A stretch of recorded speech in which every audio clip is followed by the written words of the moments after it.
Hello and welcome to the Voice of TOD. I'm Tom, and today, or this evening rather, I want to talk about the Projekt Red apology regarding the issues around Cyberpunk 2077's release and the overall state of the game. I've taken 24 hours to think about this one.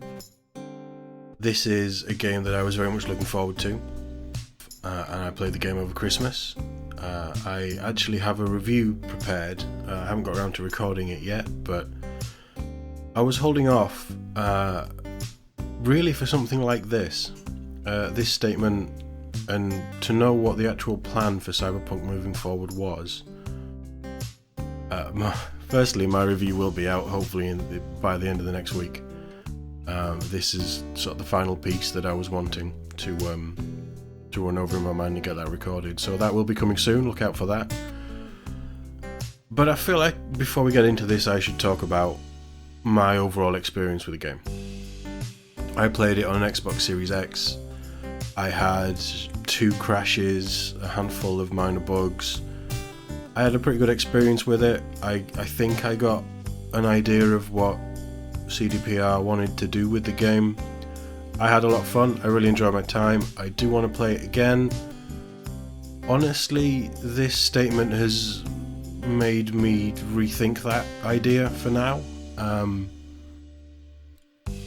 But let's get into the video that Marcin put out yesterday, so 13th of January. I have put a link down below. I'm going to touch on it. This is my overall summary of it. This isn't direct quotes and things. Do watch the video first. But let's get into it. I think this statement was needed. I think this is the start to fixing the problems. I honestly think this should have come out in the first week of January. But I do get the feeling that on the 10th of December, when Cyberpunk launched, all hell broke loose and they're still scrambling to figure out what's going on. So that aside, this is purely my reaction. This is just my thoughts on it. The video is with Marcin. He's one of the co-founders of the studio. He opens with the key principles of Projekt and Projekt Red when it was created. And that was honesty and direct communication with the fans, and with the gaming studio, the ambition to make the best games in the world. Which has all been fairly true up until December the 10th. Witcher 3 is a big standout here. I don't think, while there was some issues with it, I don't think that there certainly wasn't anything of this magnitude. And I think they were very open with what they wanted to do. I'm glad to see that they're opening up, but that's the core statement and the mission statement, if you will, for CDPR. He then goes in and personally apologises on behalf of himself and the leadership team for the state that the game shipped. That's a big move. I think that he's showing proper leadership here. It's good that, as one of the leaders and the co-founder of the studio, he has stepped out and put himself in front of the camera and done this. He will get a lot of flack for this, I think, but I give him personally kudos for it, because this is well done, professionally done, and I applaud him. He then says what any sensible person would think in this situation, surely. That the situation isn't the fault of the teams or any of the CDPR employees, which is fairly obvious, I think. And that the decision to ship was made by the board, and they had final decision to release the game with the information that they had at the time. I think that's fair. I think it's clear to make that distinction that final decision was with the board. I hope that it isn't needed, but it's there. That's the main thing. He then goes on to state that the company want to regain the fans' trust. Good start. the only way to make it up to the fans is to be open and clear and communicate with them with whatever issues that the fans have. And also their employees. I hope that there is an internal discussion and that leadership is listening to the problems that the employees have had. That's bigger than sorting out with the fans, in my view. But I believe this is a very sincere message. I think that the best intentions are here. I think that they really do want to earn back the trust of the fans and rebuild their reputation. I don't think they will ever have the lofty reputation of being the saviors of the games industry again, not certainly for a while. But I think this is honest. He does touch on the situation from inside the studio, from his perspective. This is where things start to fall apart for me. Again, I think he's being honest. I think he is talking from his perspective. I don't know how accurate this is for everybody else. But he goes in to say that the idea was to build the PC version of the game and then use that as the core edition, the core version to port onto the consoles. There were problems with this process, there were problems with optimization overall. He admits that the way they wanted to make this game was difficult and probably shouldn't have been the way it was done. This is a huge game. There's no denying that Cyberpunk is very ambitious. There's a lot going on there.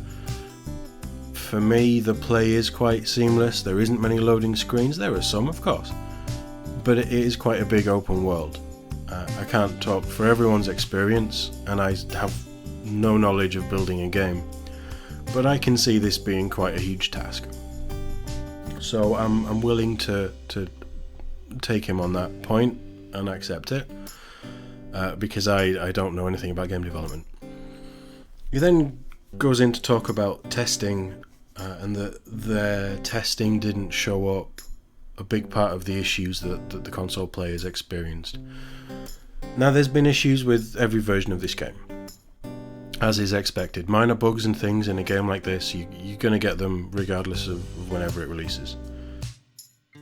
But to say that they didn't realise the big problems that the console version was having wasn't showing up in testing is quite worrying. This isn't on the testers. This is maybe, and he doesn't say this, I am putting my own spin on this. This could be wrong, this is just my thoughts, but I think this is very much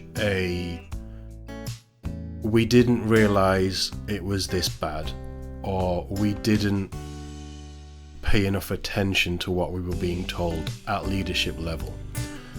I think that's sort of reading between the lines what he's saying here. He does go on to say that closer to launch there were improvements every day, and again I'm going to say that the leadership thought the Day Zero update would solve a lot of the problems. I don't have anything to, again, dispute that. It could be that everybody there thought the game would be ready at launch and it just wasn't for whatever reason. I don't think that's the case. I think this is purely his perspective and the perspective of the leadership in this situation. It's very odd that none of the game-breaking bugs on the older consoles, the Xbox One, the PS4, didn't show up. I don't buy that at all, and I don't think he's throwing the testing under the bus here, but I don't think that this is being 100% honest. Again, this is just my view. He then goes on to talk about the review process, that keys were sent out for the PC version in early December. Again, I think that's true. I don't see any reason why he wouldn't be telling the truth here. He says the PC reviews were pretty solid. It wasn't perfect, but they were proud of the game that they'd shipped. Fine, that's good. You should be proud of what you make. And I, from playing it on the console, I had a lot of fun and they should be proud, because it is ambitious. It's a huge project, it's a different undertaking, especially from The Witcher 3. This is where, again, it starts to fall down a little bit. He goes in to talk about the console version of the game and when the keys for the console reviews were sent out. He says they were sent out on the 8th of December, which was later than expected. I take it that this is due to the issues that they were having, which in the previous sentence weren't showing up on the testing side of things. So there was obviously some reason for a delay. The keys went out. There isn't any other mention about how restrictive the reviews were, the review process, the footage that was allowed to be used. I don't want to get into that because I can't really speak to that. I think that the reviews were fumbled based on the bugs that they'd found and the issues that they had with the game at the time.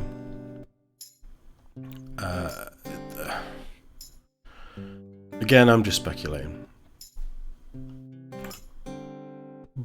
But everything that he said about reviews and the testing,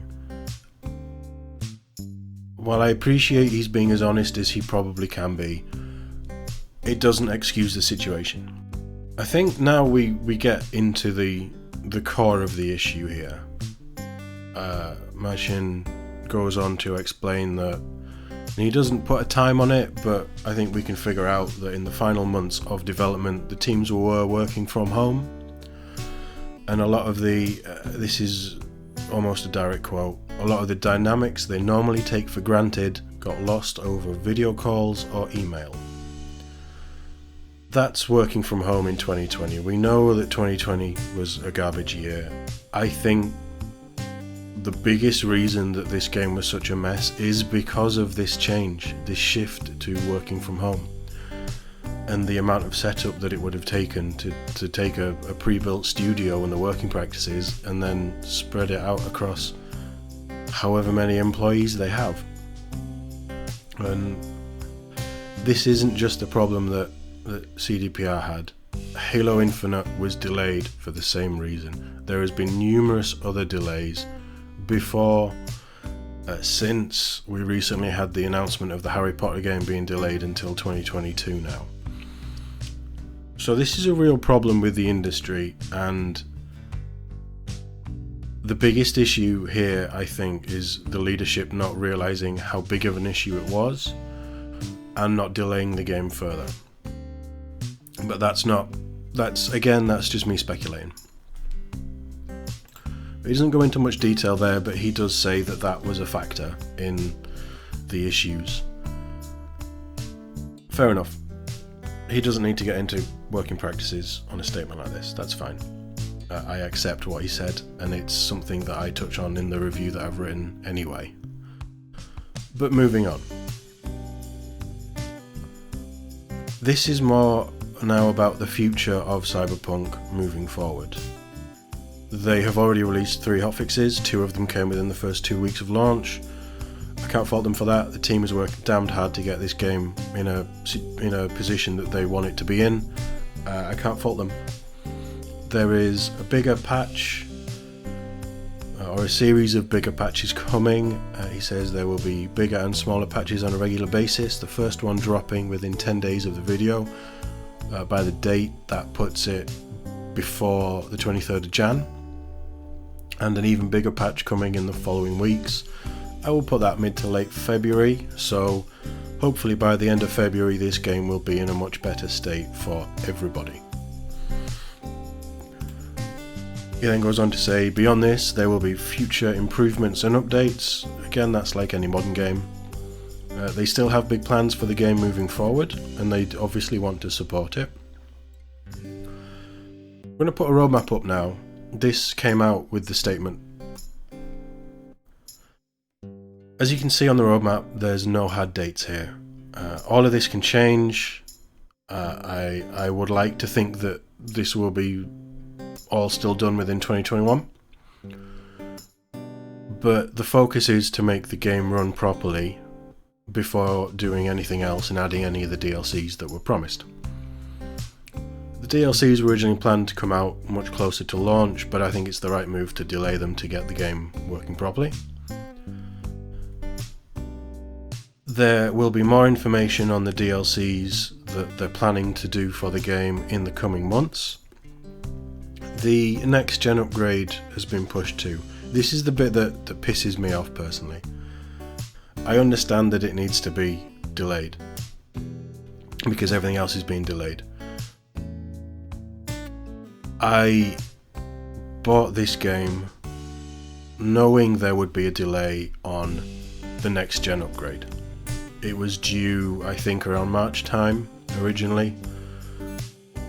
It looks like it's been pushed back about 6 months.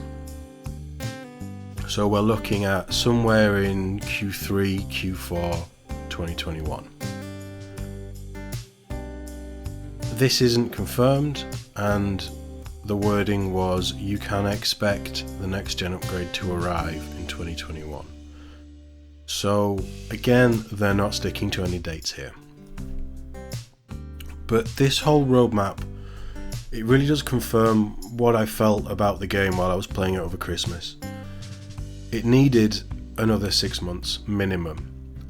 I would argue maybe even 12.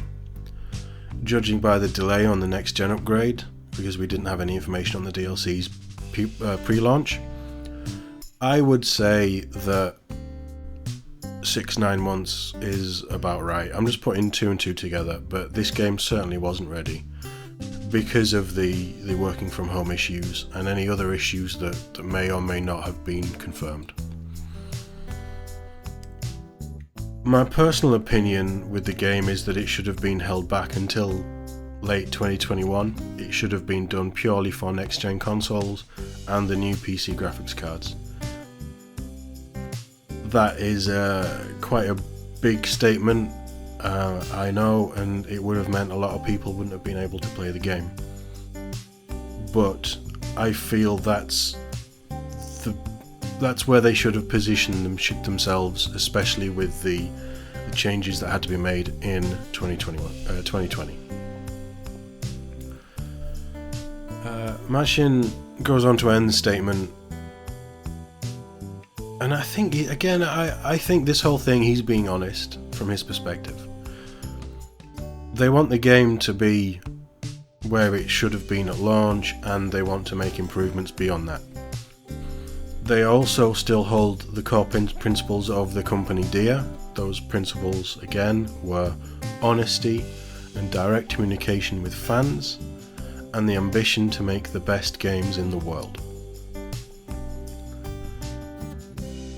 He does then go on to state that they have many plans beyond Cyberpunk, and they will share more when they are ready. I find that a bit of an odd place to end. The focus for this message, and for the studio, at least for the next 12 months, needs to be Cyberpunk. The fact that they're bringing something else up leaves a little bit of a bad taste in my mouth personally, but you know, the studio isn't going anywhere. We know that. They do make great games. They have a long history of great games. And they will get back to making great games. But as good as it is to get the honesty here and to have this statement and to know what the plan is, I guess, for the next 9 to 12 months, as vague as it is with the dates, we needed to hear this from CDPR. We needed the communication. They need to be very open moving forward. They need to be constantly talking to the fan base.